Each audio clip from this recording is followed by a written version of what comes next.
quedamos en que íbamos a mirar lo concerniente al canon bíblico, ¿no? Cómo en algún momento de la historia la iglesia tiene que entrar a discernir cuáles de los tantos libros que existen y que compiten por ser parte del catálogo sagrado son los que realmente quedan conformando ese canon, ese catálogo. No falta la acusación, sobre todo del mundo protestante, donde se afirma, equivocadamente por supuesto, de que la iglesia incorporó al canon bíblico 7 libros, ¿no? Los católicos en algún momento al canon existente le metieron 7 libros. Lo cierto no es eso, ¿no? Lo cierto es que la iglesia al canon existente le incorporó 27 libros, que fue el Nuevo Testamento. Y lo hizo con la autoridad que Dios nuestro Padre dejó en la Santa Iglesia de Cristo. Entonces vamos a ver cómo fue ese proceso en el que la iglesia en algún momento de la historia dice, este libro que estamos leyendo, que se llama la Carta de Bernabé, por ejemplo, que era considerado canónico en algunas comunidades. Otro libro se llamaba El Pastor de Hermas, también considerado canónico en algunas comunidades. Como la iglesia dice, este no, este tampoco. Como algunos libros que no eran considerados en algunas comunidades como canónicos, por ejemplo, el Apocalipsis, en otras la Carta de Judas, la Carta de Santiago, alguna de las cartas del apóstol Juan, incluso una de las cartas de Pedro, no eran tenidas como canónicas en algunas comunidades. Entonces la iglesia, ¿por qué es que en algún momento entra a decir esta carta del apóstol Pedro sí entra al canon, esta de Judas también entra al canon? Hay un libro llamado el Apocalipsis de Pedro, hay otro libro llamado el Evangelio de Pedro, el Evangelio de Tomás. ¿Cómo es posible entonces que un evangelio supuestamente de un apóstol como Tomás, la iglesia lo descarta, ¿no? Y dice, este libro no? Entonces de eso se trata nuestra charla de hoy, no clase, sino nuestra charla de hoy va a ser en torno a eso, del saber cómo, por qué, en qué momento de la historia se llega a definir el canon bíblico y la importancia que esto tiene. A veces es curioso cuando uno conversa con hermanos que no profesan la fe católica y estos hermanos con Biblia en mano, ¿no? Le señalan a uno el versículo tal y dicen, San Marcos dice tal cosa. Y uno le pregunta, venga, ¿y usted cómo sabe dos cosas, no? Primero, que ese libro de Marcos es palabra de Dios. ¿Cómo usted sabe? ¿Quién le dijo a usted en algún momento de la historia que ese libro era palabra de Dios? Y segundo, ¿por qué usted habla de San Marcos? Digo San Marcos, ayer casualmente celebramos la fiesta de este evangelista, ¿no? De Marcos, ayer 25. Entonces, ¿cómo usted sabe que Marcos fue quien escribió ese libro? Si Marcos en ninguna parte dice, o el texto de San Marcos en ninguna parte dice que Marcos es su escritor. Eso no lo dice por ninguna parte el texto. Como tampoco dice que Mateo haya escrito el Evangelio según Mateo, ¿no?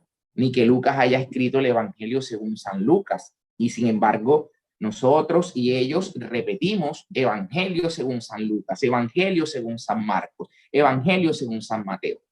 Y no tenemos, digamos, cuenta de la misma Biblia, porque recordemos que muchas denominaciones, sobre todo fundamentalistas, sostienen este principio equívoco de la sola escritura. Nosotros al principio de nuestras clases veíamos cómo la revelación divina se dio primeramente de modo oral y cómo se fue transmitiendo la palabra de Dios de manera oral. Y eso ha quedado en custodia de la iglesia. Ya decíamos cómo San Pablo le dice a Timoteo que por favor, Timoteo, lo que me has escuchado en presencia de muchos testigos, transmítelo tú también. Busca personas idóneas a las que transmitiéndole tú este depósito, ellos a su vez lo sepan transmitir. Entonces era oral cómo la palabra de Dios se comunicaba. San Pablo también en la carta, por ejemplo, a los tesalonicenses, en la segunda carta dice que por favor las tradiciones que él ha transmitido, sea de viva voz o sea por carta, las conserve. De viva voz o por carta. Tienen paridad, igualdad, lo que se transmitió oralmente y lo que Pablo transmitió por carta. De hecho, esas eran apenas su segunda carta. Había escrito la primera carta a los tesalonicenses, no había escrito otra, y escribió esta segunda carta. Y ya decía, lo que escribí por carta y lo que he dicho de manera oral, consérvenlo a la par, ¿no? A la par. Entonces, esta transmisión de la palabra de Dios oral está depositada en la iglesia la conserva y la iglesia la transmite, ¿no? De modo inequívoco, de modo inalterado, la transmite la iglesia. Así también vemos a San Pablo dando instrucciones sobre la Eucaristía a la comunidad de Corinto y les dice que lo demás él lo prescribirá cuando esté entre ellos, o sea, de viva voz. Dijo unas cosas por carta y otras cosas dijo se las comunicó verbalmente. Y no porque lo dijo verbalmente tengan menos relevancia que lo que dijo de modo escrito. Lo que dijo de modo escrito es palabra de Dios y lo que prescribió de manera oral es igual palabra de Dios. ¿Okay? Entonces, la tradición oral, como nosotros lo sabemos, es palabra de Dios, como lo es la tradición escrita, los textos de las Sagradas Escrituras. Entonces, nosotros vamos a hablar de cómo lo que se puso por escrito fue seleccionado para conformar este texto sagrado llamado Biblia, como le llamamos nosotros, Sagrada Escritura, ¿no? Entonces, empecemos por decir lo siguiente, porque repito, la misma Biblia no dice cuáles son los libros que tendrían que formar parte del catálogo. O sea, no se trató de que Dios en un momento de la historia extendió su mano, escogió a un hombre y le entregó este libro llamado la Biblia. Eso así parece que algunos piensan, ¿no?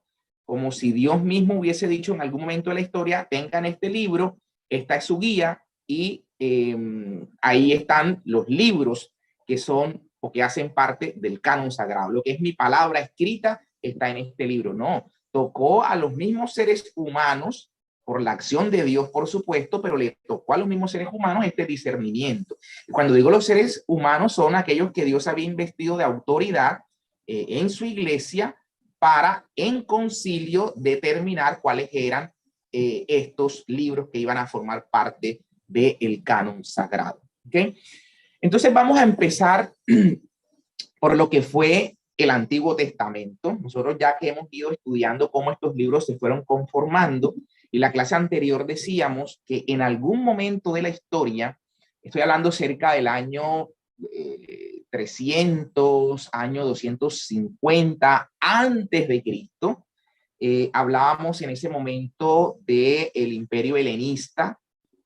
Alejandro Magno muere para el 323.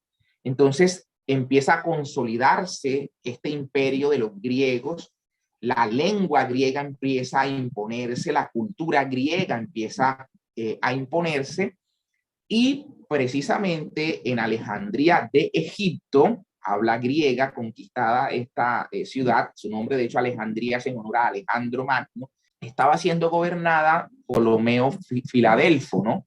Este personaje manda o pide que se haga traducción de alguna literatura hebrea, pero en especial se haga la traducción de los libros sagrados de los hebreos, ¿no? Del idioma hebreo al griego. Esta traducción, lo decíamos en la clase pasada, recibe el nombre de la Septuaginta, ¿no? O la Biblia de los 70. ¿Por qué? Porque cuando Ptolomeo Filadelfo, rey de Alejandría, pide esta traducción, los sacerdotes hebreos mandan 70 ancianos, 70 sabios para que se den a la tarea de esta traducción. De ahí el nombre de los 70. Esto va a ser importante. Generalmente en el mundo cristiano, en la teología, se va a estar hablando mucho de la Septuaginta, de esta versión griega de las Sagradas Escrituras. Entonces, la Biblia en idioma hebreo, algunos libros en arameo, es traducida al griego cerca del año 250 antes de Cristo. Pero debemos decir que Dios no ha parado en ese momento de revelarse. Entonces, algunos libros van a surgir en ese ambiente helenista. No solamente, repito, se procede con esta traducción, sino que también Dios, que sigue revelándose, continúa mandando a geógrafos, ¿no? Escritores sagrados. Entonces aparecen libros como el Cantar de los Cantares, aparecen libros como el Eclesiástico, ¿no? Entonces libros que ya bordeando el siglo I antes de Cristo, el libro de los Macabeos, por ejemplo, años 165, 170, se da esta revuelta de los hermanos Macabeos contra este asedio sirio, donde Antíoco IV Epifanes profana incluso el templo, metiendo una estatua de dioses paganos en el templo, y viene la revuelta de los Macabeos, ¿no? Que se sublevan contra esto. Y bueno, ahí en el libro de los Macabeos vemos esa historia, esa redacción, ese texto sagrado que surge en esta época del 170, ya en plena cultura griega. El libro de la sabiduría, que tiene una profecía. Cuando uno lee el capítulo 2 del libro de la sabiduría, vemos cómo hay un retrato claro allí de lo que son los padecimientos de Cristo, ¿no? Se hace pasar por hijo de Dios. Si tanto Dios lo quiere, Él lo librará, ¿no? Entonces, todo eso que dice Cristo, incluso en la cruz, está retomando de esta profecía del libro de la sabiduría, que ve la luz bordeando el siglo I antes de Cristo. Y repito, en ese contexto helenista, en ese contexto griego, algunos de estos libros nacieron en lengua griega. Y vemos, para hacernos una idea, cómo todos los libros del Nuevo Testamento nacen en idioma griego. Era la lengua universal en aquella época, ¿no? Es cierto que cuando los escritores sagrados, hablo de Pablo en el siglo I, Pedro, Marcos, Mateo, en el siglo I ya el imperio helenista empezó a sucumbir y Roma había tomado fuerza. Entonces ya, de hecho, Judea era una provincia anexa al imperio romano. Estoy hablando cerca del año octavo, más o menos, antes de Cristo, ¿no? Entonces, en época de Cristo, su nacimiento, su crucifixión, año 33, épocas de Tiberio con César, emperador de Roma, los judíos no tenían lo que se llamaba el jus gladis, o el derecho a condenar a muerte a alguien. Por eso a Cristo la condena como tal no es propia del pueblo judío, en el sentido de que sus leyes, sus normas, si bien podrían permitir ejecución, no podía hacerse esto si no tenía el aval de Roma, que era quienes le gobernaban. Entonces es por esa razón que después de hacer este juicio irregular a Jesús, va a venir, va a ser llevado ante Pilato. Y si bien los judíos concebían que la causa de muerte de Cristo era de blasfemia por hacerse semejante a Dios, por llamarse hijo de Dios, este mismo cargo no se lo podían trasladar a el emperador, ¿no? En este caso al procurador, al cónsul Poncio Pilato. No se lo podían trasladar porque eso no sería una causa de muerte para el imperio romano. Había que trasladarle era que este hombre subleva a las gentes y que este hombre se hace pasar por rey. Y si es rey es un sedicioso. Y si es sedicioso quiere derrocar al rey. Entonces, eso sí es un cargo de gravedad para que pudiese tener una sentencia de muerte. Y por eso la tablilla, ¿no?, de la sentencia dice rey de los judíos. Rey de los judíos.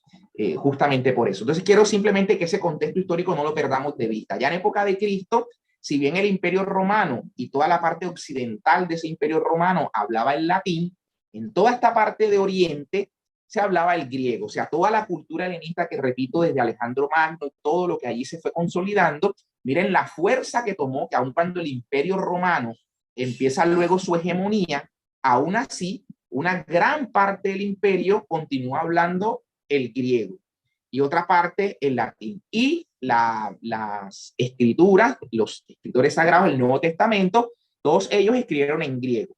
Repito que hay algunos que dicen que existe una versión de Mateo que habría sido escrita en hebreo. Y eso a raíz de un historiador, o no tanto un historiador, el historiador es Eusebio de Cesarea en el siglo IV, pero él toma el testimonio de un obispo de la Hierápolis llamado Papías, ¿no? De Papías lanza una versión en la que él como que conocía un texto de Mateo que conocían y leían todos en griego, él decía que Mateo había escrito originalmente en hebreo. Y ese testimonio fue haciendo carrera. Y entonces eso nos ha llevado a que en un libro de historia, que se llama Historia Eclesiástica, Eusebio de Cesarea, se hable de esa versión hebrea del libro de Mateo que realmente no se conoce. O sea, al sol de hoy no aparece ese texto hebreo. Entonces, también algunos dicen que el autor de la carta a los hebreos, que posiblemente no sería San Pablo, él habría escrito su carta a los hebreos en hebreo. Sin embargo, el manuscrito más antiguo nos muestra que el texto es el griego. Algunos dicen es que San Lucas habría sido el traductor de San Pablo, pasando del hebreo original en el que escribió al griego. No es más que una hipótesis, ¿no? De eso no hay certeza. Entonces, por esto lo que quiero afirmar o decir es que tengamos en mente que todos estos libros del Nuevo Testamento, los 27 libros, las 27 cartas, es decir, los 4 evangelios, el resto de cartas apostólicas y el Apocalipsis, fueron escritos en griego, ¿okay? En griego. Eso nos hace una idea de entrada, ¿no? La hegemonía de este imperio helenista y la lengua empleada en los libros de esa época, el griego. Por tanto, repito que algunos libros del Antiguo Testamento, bordeando el siglo I, nacen en lengua griega. Atención con eso, porque eso va a ser importante para la determinación del canon. Ahora, estamos nosotros ya en plena época de los apóstoles, empiezan a escribir. San Pablo cerca del año 51 pone por escrito su primera carta, la carta a los tesalonicenses. Empiezan entonces todos los escritos, hablemos hasta el año 100 aproximadamente, el libro del Apocalipsis, ¿no? Entonces, cierra la escritura en el siglo I, Los cristianos reciben esos textos y los van llevando a distintas comunidades. San Pablo le pide a una de las comunidades que la carta que ha escrito allí, por favor, sea enviada a otra comunidad para que la lean en la otra comunidad y que la de la otra comunidad, allá en la otra comunidad, sea leída la que le está enviando a ellos, ¿no? Como un intercambio de cartas. Entonces, sí, muy probablemente las cartas empezaron no solamente en la misma comunidad destinataria, o sea, la carta a los tesalonicenses no es que estaba solamente en Tesalónica y los de Éfeso no la conocían, o los de Galacia no la conocían. No, las cartas fueron seguramente llevándose de comunidad en comunidad, se hacían estos manuscritos y las cartas se fueron reproduciendo en distintas comunidades. Entonces, la Biblia, voy a llamarlo de esta manera, o sea, el texto que los cristianos utilizaban en sus primeros debates, en los primeros encuentros también litúrgicos, lo que utilizaban era la Biblia griega, y estoy hablando del Antiguo Testamento, ¿okay? Llamada la Septuaginta. Utilizaban ese texto griego y era el texto con el que ellos refutaban a los judíos que no creían en que Jesús era el Cristo. Entonces esa Biblia griega empezó a cobrar fuerza al punto que cuando nosotros vemos lo que Pablo escribió, lo que Lucas escribió, cuando ellos citan las escrituras antiguas, el Antiguo Testamento, cuando lo citan, lo están citando de la versión griega. Esto nos muestra con toda claridad que el Antiguo Testamento utilizado por los apóstoles y por las primeras comunidades cristianas era la versión griega. ¿En qué difería? La versión griega empezó a incorporar libros, como lo he dicho, que surgieron en lengua griega.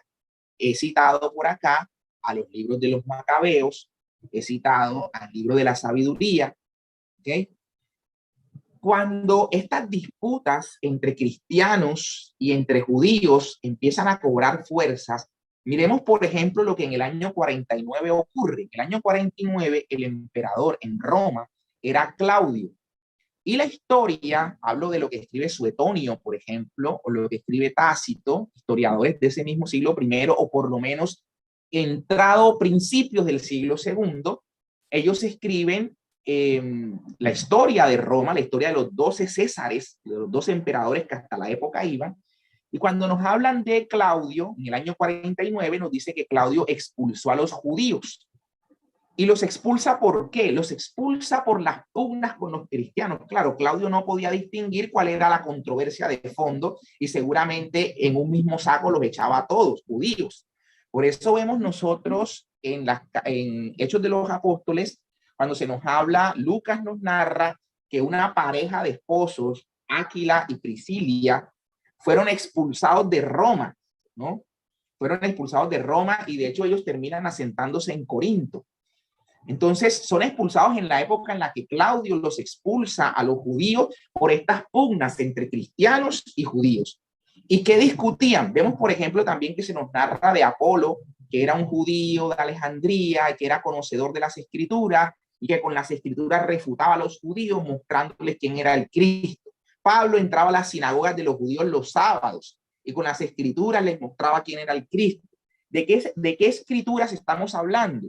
De la Septuaginta, de la versión griega, ¿ok? De la versión griega.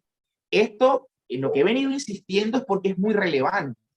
¿Por qué digo que es relevante? Porque cuando estas pugnas empiezan a presentarse y cuando uno, por ejemplo, lee el libro de la sabiduría y el libro de la sabiduría de una manera tan categórica, tan clara, nos muestra una profecía de todo lo que pasó con Cristo en su padecimiento, que le echaba en cara la violación de la ley a las autoridades, los trataba de falso. Recordemos cuando Jesús le dice, ustedes cambian por sus tradiciones el mandamiento de Dios.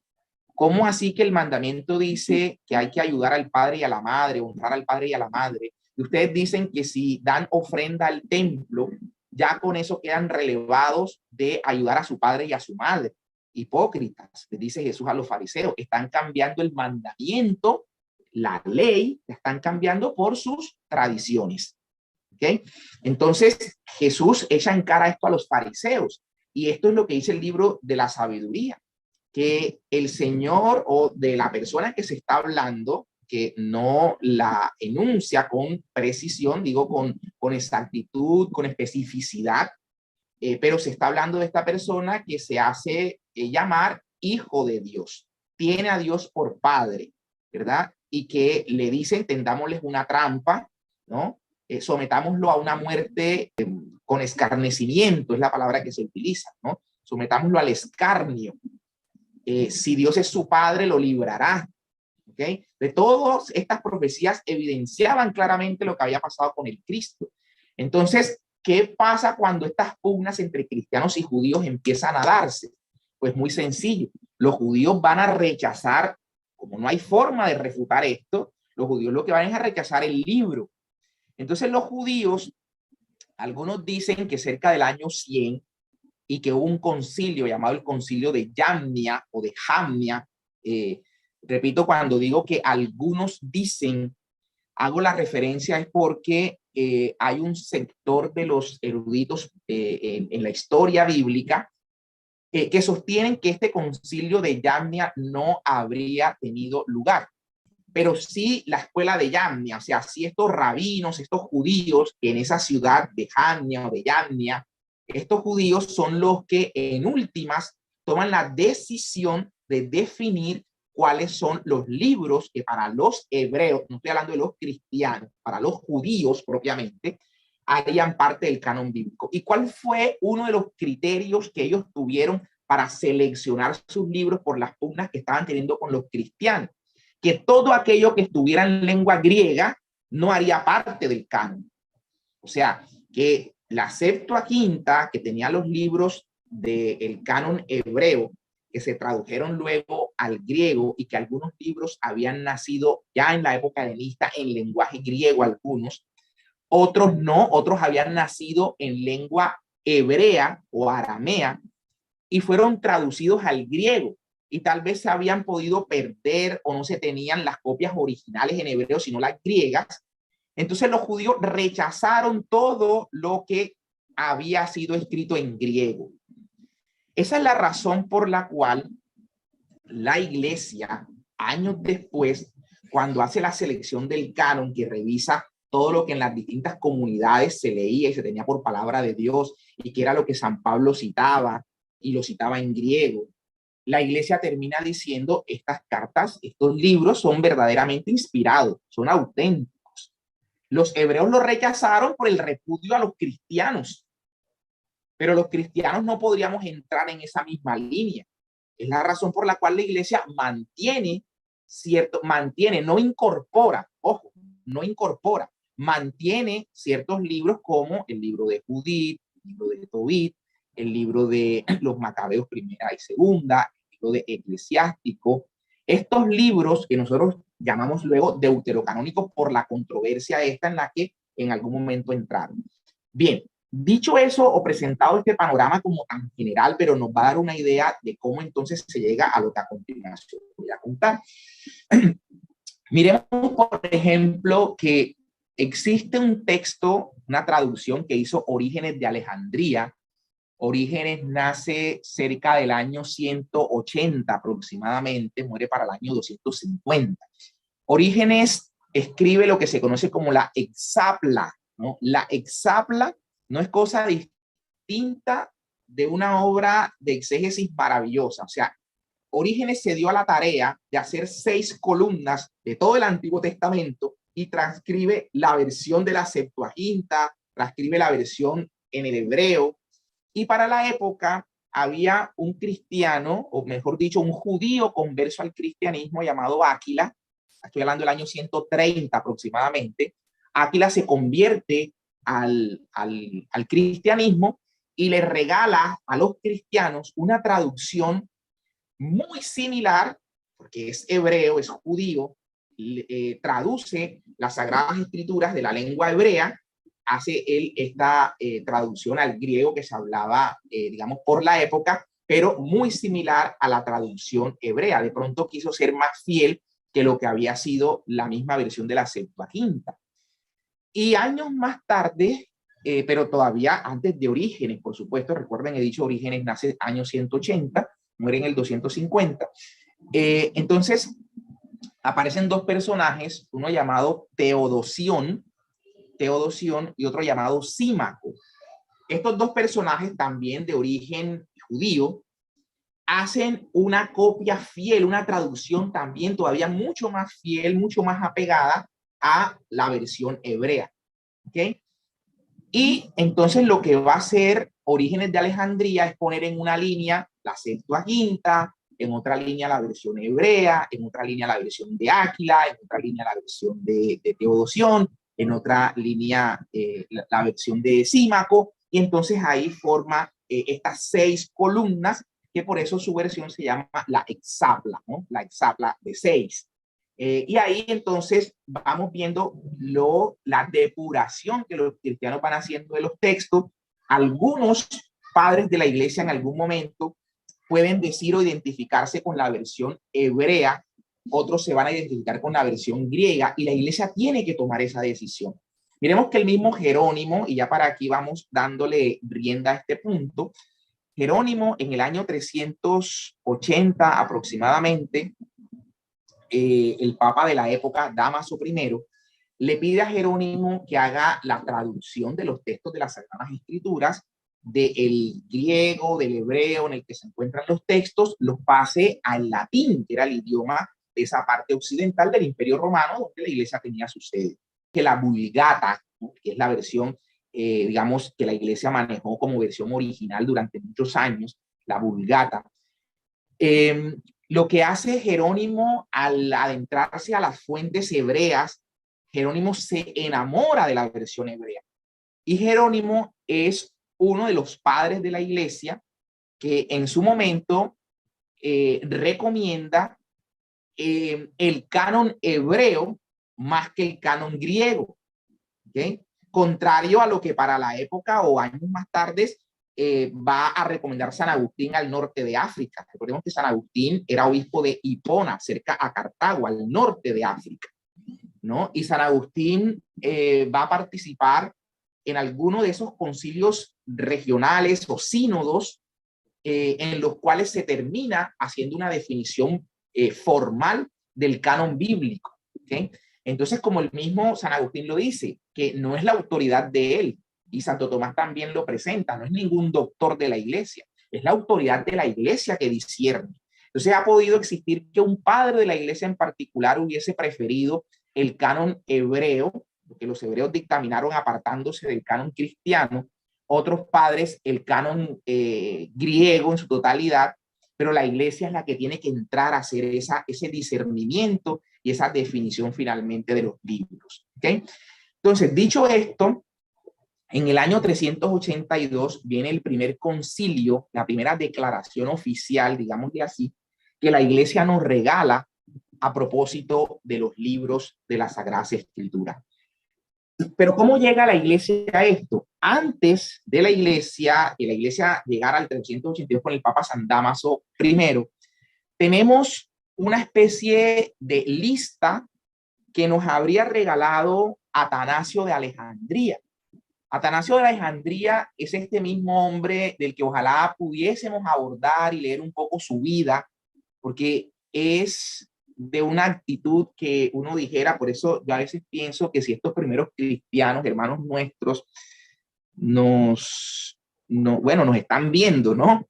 Pero quiero decir, hombre, que si bajasen acá y le pidiésemos como la opinión acá y oírse la de viva voz de cómo estamos viviendo nosotros el cristianismo, yo creo que nos dieran un fuerte regaño, ¿no? Un fuerte regaño, teniendo nosotros hoy, por ejemplo, aquí en nuestro país, todas las condiciones sin ninguna oposición de nadie, ni nadie persiguiéndonos porque vayamos o no a la misa. ¿Okay? Entonces, ver a un Atanasio de Alejandría, cómo fue desterrado por cerca de 5 veces, ¿no? Y él fue quien ayudó a combatir la herejía de los arrianos. Los arrianos eran estos seguidores de un personaje, un sacerdote también de Alejandría llamado Arrio, y este sacerdote Arrio negaba la divinidad de Cristo. Aquí quiero hacer esta nota porque es importante entender que la iglesia, cuando ha tenido doctrinas que amenazan la unidad de la iglesia, la manera como ese conflicto se debe dirimir es convocando a concilio. Ya aquí creo que en varias clases nosotros hemos citado el primer concilio que surgió cerca del año 50, el concilio de Jerusalén, cuando en Antioquía los que venían del paganismo, de la gentilidad, los que no eran judíos y se convertían al cristianismo, los judíos cristianos empezaban a exigirles que se circuncidaran, por ejemplo. Y recuerden que eso pasó allá en Antioquía y entonces Pablo, Bernabé, que estaban allá, subieron a Jerusalén y llevaron la cuestión ante los apóstoles, los presbíteros, y ahí en concilio dirimieron el asunto. Expidieron luego una carta con lo que se decretó en el concilio y la carta se fue repartiendo por las distintas comunidades. Ahí está patente la organización de la iglesia, la autoridad de la iglesia, ¿no? No es la autoridad de uno solo, ni siquiera miren cómo el mismo solo Pablo, allá en Antioquía, él hubiese podido dirimir con la autoridad que se le podría atribuir a Pablo en aquel momento. El mismo Pedro en el concilio es el que toma la palabra y delinea la doctrina porque había tenido una visión de parte de Dios, de nuestro Señor Jesucristo, había tenido una visión. Entonces tenía clara la doctrina y la delinea, y luego Santiago, como obispo de Jerusalén, termina cerrando ese ciclo, ¿no? Ese capítulo.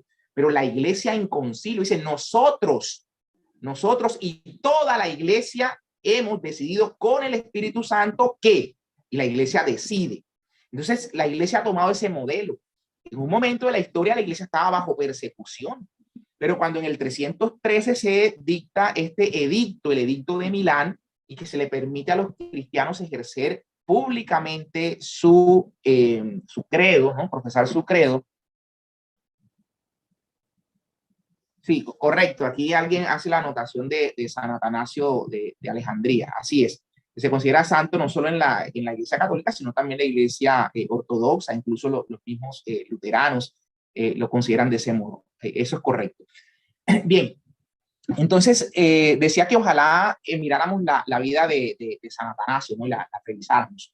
Entonces, bien, lo que estoy acá tratando de plantear es cómo la iglesia, cuando ve esta amenaza por alguna doctrina que empieza a surgir y se puede terminar dividiendo, convoca a concilio. Y les decía que obviamente en medio de la persecución no era tan fácil el que la iglesia toda en todos los rincones del mundo se reuniera a dirimir un conflicto y ejercer su autoridad. Era muy difícil, ¿no? Entonces, cuando la iglesia ya sale de la persecución luego del 313 con el llamado Edicto de Milán, el edicto que no es que vuelva oficial el cristianismo, como dicen algunos, eso va a pasar luego con Teodosio cerca del 380, ¿no? Aquí estamos hablando de Constantino y lo que simplemente hace es emitir un edicto donde da libertad de culto a los cristianos para que, igual que el resto de personas que tienen o profesan una religión adorando a un Dios X, los cristianos puedan ejercer su credo sin ninguna persecución. Eso es lo que hace ese edicto en el año 313. Entonces, claro, ya cuando esa libertad surge, va a ocurrir entonces que aparece años después, cerca del 320, 323, por allí, va a aparecer Arrio, que empieza a negar la divinidad de Cristo. Para él, Cristo no es Dios. Claro, hay un versículo de la Biblia que dice que el Padre es mayor que yo. Arrio dice, ¿cómo este hombre puede ser Dios si él mismo reconoce que el Padre es mayor que él? Hace ese juicio, hace ese análisis, desde ahí empieza a construir su doctrina según la cual Cristo no es Dios. Entonces, Atanasio, un muchachito en aquella época, ¿no? Jovencito en aquella época, pero me hace recordar un poco lo que en el Concilio Vaticano II pasó con nuestro querido Papa Emérito Joseph Ratzinger, ¿no? Un joven teólogo, iba como apoyo de su obispo de la época, el obispo que iba invitado al concilio. Atanasio Alejandría va y apoya también a su obispo en este concilio al que la iglesia convoca en el 325, llamado el Concilio de Nicea. El Concilio de Nicea.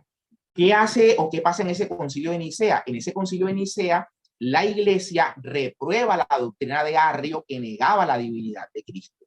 Y ahí entonces se nos dan estas proclamas que hacemos hoy, miren, hoy en el credo que a veces llamamos así, dice que el credo largo, ¿no? En ese credo donde decimos de Cristo, genitus non factum. Pues primero ustedes saben que se dice de un de Deo, o sea, Dios de Dios, de un vero, de Deo vero, Dios verdadero, de Dios verdadero.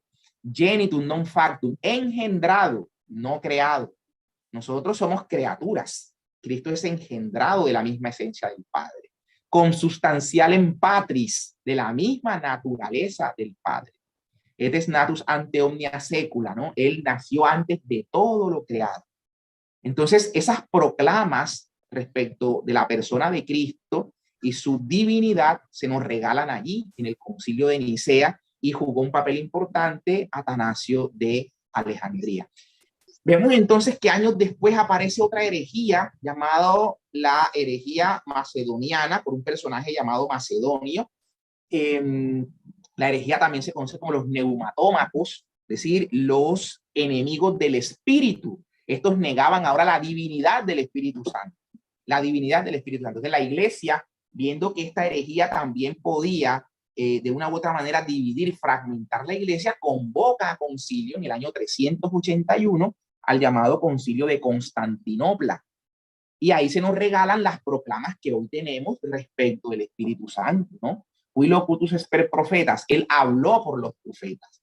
Qui cum Patre del Filio que simula adoratus et non glorificatus, que con el Padre y con el Hijo merece una misma adoración y gloria, ¿verdad? Eso nos dicen esas proclamas respecto del Espíritu Santo. Y nos dice también qui Patre el Filio que procede del Padre y del Hijo. Vemos en el Apocalipsis que nos dice que del trono de Dios y del Cordero mana un río de agua viva, ¿no? Significando el Espíritu Santo justamente manando del Padre y del Hijo. ¿Ok? Entonces, esas proclamas respecto del Espíritu Santo nos son regaladas allí en ese concilio de Constantinopla en el 381. Por eso al credo ese que despectivamente le llamamos que credo largo, su nombre es el credo niceno-constantinopolitano. Niceno porque una parte de las proclamas respecto de Jesús se nos regalaron en el concilio de Nicea cuando se combatió al arrianismo, y la otra parte respecto del Espíritu Santo se nos regaló en Constantinopla en el 381 cuando se combatió a los neumatómacos o a los macedonianos, ¿no? Entonces, con esto, ¿qué quiero decir? Que cuando la iglesia ha visto que algunos salen atacando con sus doctrinas o sus inventos humanos, pueden desestabilizar la unidad por la que Cristo ha rogado y que quiere que permanezca en su iglesia, la iglesia entonces convoca a concilio para garantizar esta unidad. Y esto pasó entonces con los textos de las Sagradas Escrituras. La iglesia, viendo que en algún momento algunos tenían unos libros que se habían colado cerca del siglo II, había aparecido por ahí una herejía llamada los gnósticos, que ahí va a dar lugar luego a otros llamados los doquetas, estos que no creen en la experiencia de Cristo hecho carne, ¿verdad? Y bueno, y el conocimiento es lo único que te libera y que te lleva a la perfección. Entonces estas doctrinas gnósticas que empezaron a meterse en el seno de la iglesia, empezaron a escribir libros y le ponían nombres como el apóstol Pedro, como el apóstol Tomás, como María Magdalena. Claro, para hacer ver que se trataba de libros surgidos por testigos, discípulos de Cristo, ¿no?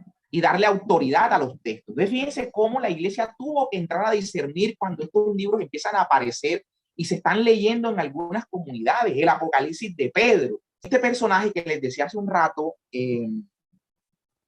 esto, el origen del credo de los apóstoles, que nos puede enseñar.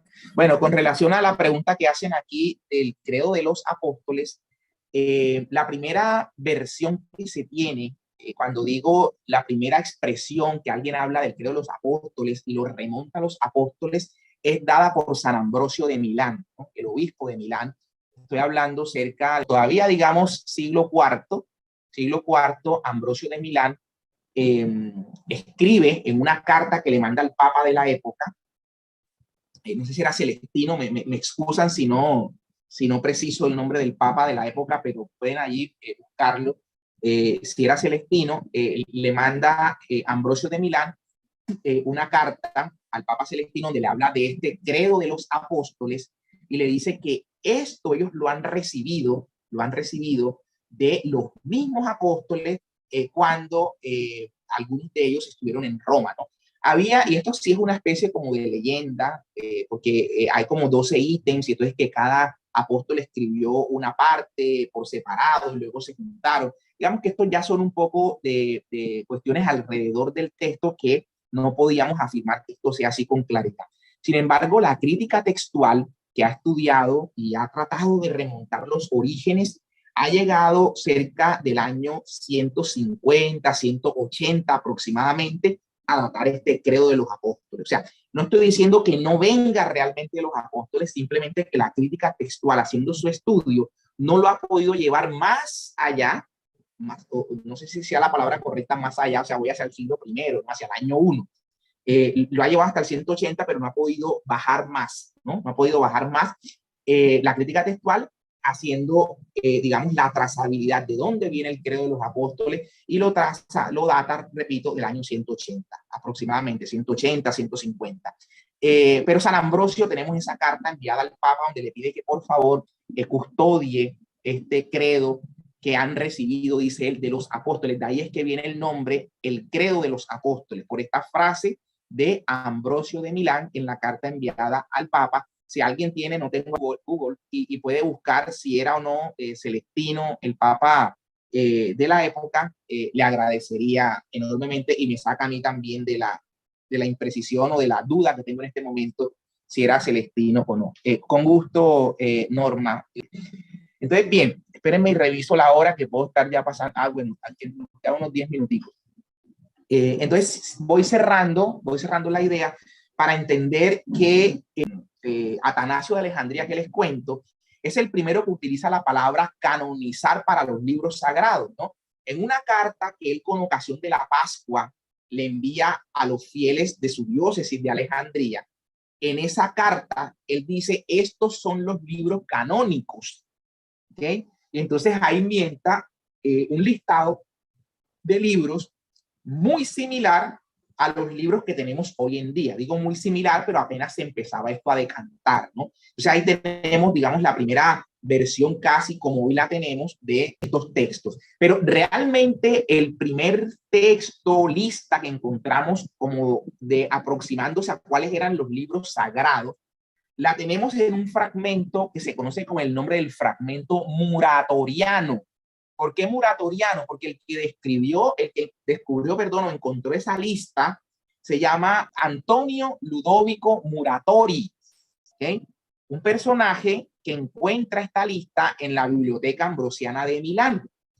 Si mal no estoy, cerca del año 1547 encuentra esta lista, pero ojo, la lista es datada de años 140, 150 aproximadamente. ¿Y por qué la datan allí? Porque la misma lista que incluye o que excluye un libro que se llamaba El Pastor de Hermas, que era tenido por canónico en varias comunidades, esta lista, este fragmento muratoriano, lo excluye, diciendo que ese pastor de Hermas, del hermano de Hermas, quien era pastor de la Iglesia Universal, quien era obispo de Roma para la época. Entonces, cuando se empieza a buscar de quién está hablando, pues se encuentra que se trata de un obispo de Roma cerca del año 150, 160, y entonces sabemos que la lista esa que tenemos allí es una lista del año 160 aproximadamente. Pero fíjense que ahí no está una de las cartas de Pedro, no está dos de las cartas de Juan, no aparecen en ese texto, no aparece la carta de Judas. ¿Okay? Entonces, la iglesia todavía no ha decantado los libros sagrados. Entonces, es apenas cuando se convoca al concilio en el 382, el Papa San Dámaso I, que traza esta lista tal cual como la tenemos hoy. Los libros para el Antiguo Testamento 46, los libros para el Nuevo Testamento 27, para un total de 73 libros. Esa es la primera lista oficial que la iglesia nos regala en el año 382 con el Papa San Dámaso I, y de ahí parte la tarea de Jerónimo de Estridón para hacer la traducción de los textos bíblicos, ¿no? Y tiempo después, ya para ir cerrando, en el año 393 se convoca a un concilio de allá de donde es San Agustín, en Hipona. San Agustín muere en el año 430 y este concilio es en el año 393 en Hipona.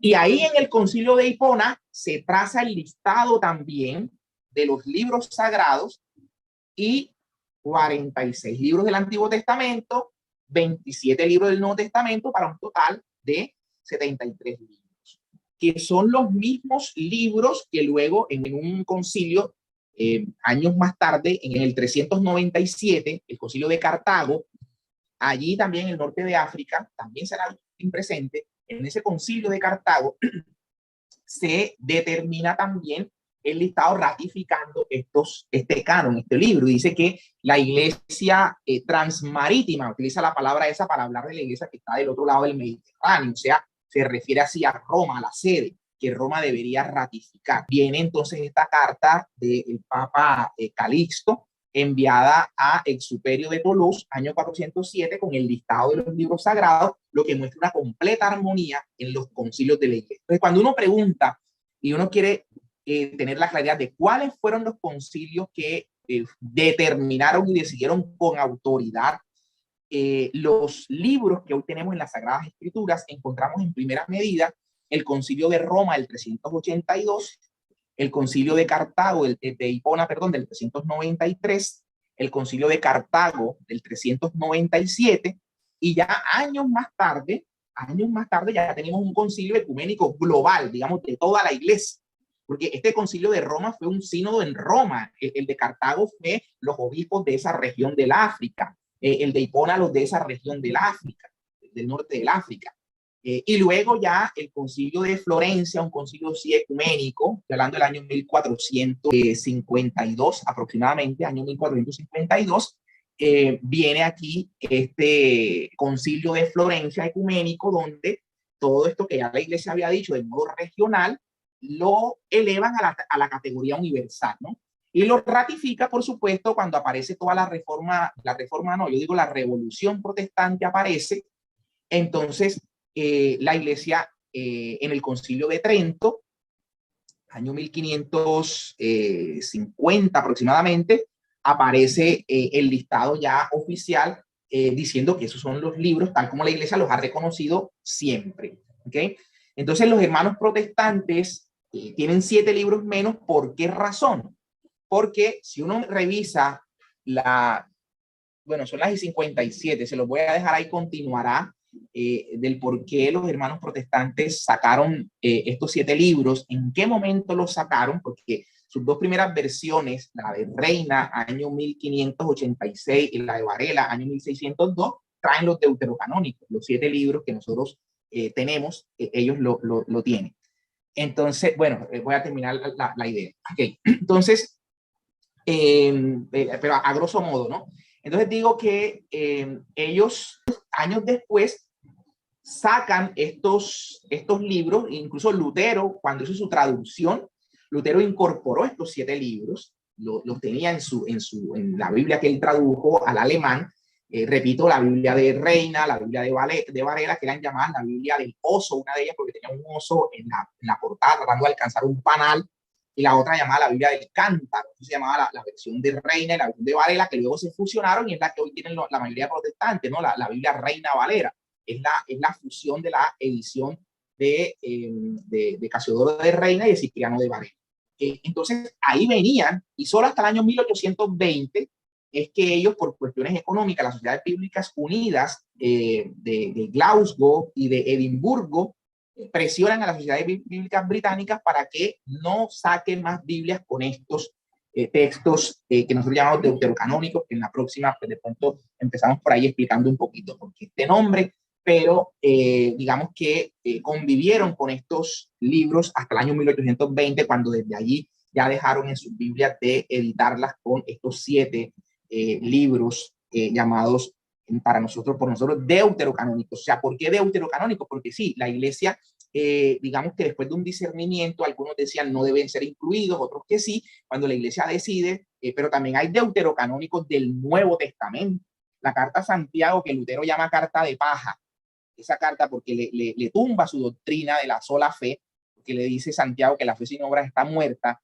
Esta carta de Santiago es deuterocanónica, o sea, entró después de un discernimiento porque no estaba en el canon inicial, en varios de los cánones que la iglesia iba construyendo, como lo he dicho, el fragmento muratoriano no la tenía. El libro del Apocalipsis tampoco en algunas comunidades se aceptaba, ¿no? De hecho, hay algunas comunidades ortodoxas que en su liturgia no lo leen. No digo que no lo tengan como canónico, sino que no lo leen en su liturgia.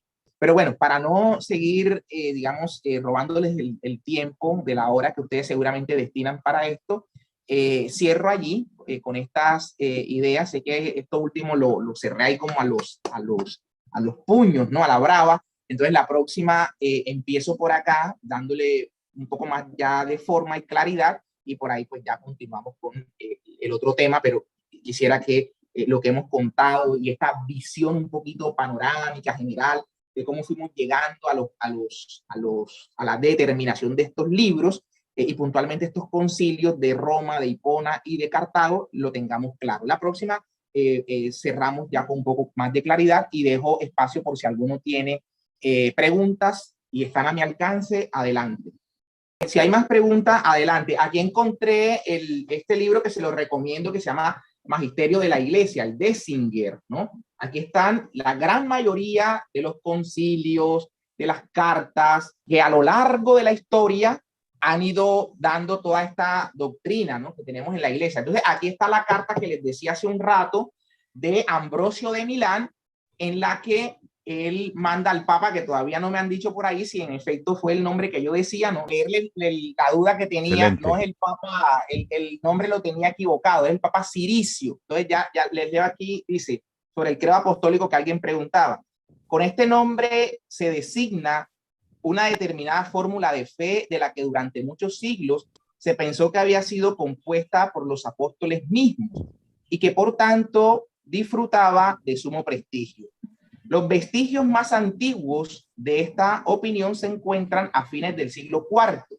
La carta enviada en el año 390 al Papa Ciricio por el Sínodo de Milán, presidido por San Ambrosio. Entonces, ahí estaba la carta que San Ambrosio le envía al Papa en el 390, pero el Papa Ciricio. Ahí él le pide que custodie el credo recibido de los apóstoles. Entonces, Ciricio es el Papa de la época, el 390. Esta lista que se da en Hipona sostiene que debía ser ratificada por el obispo de Roma, o sea, por el Papa. No tenemos una,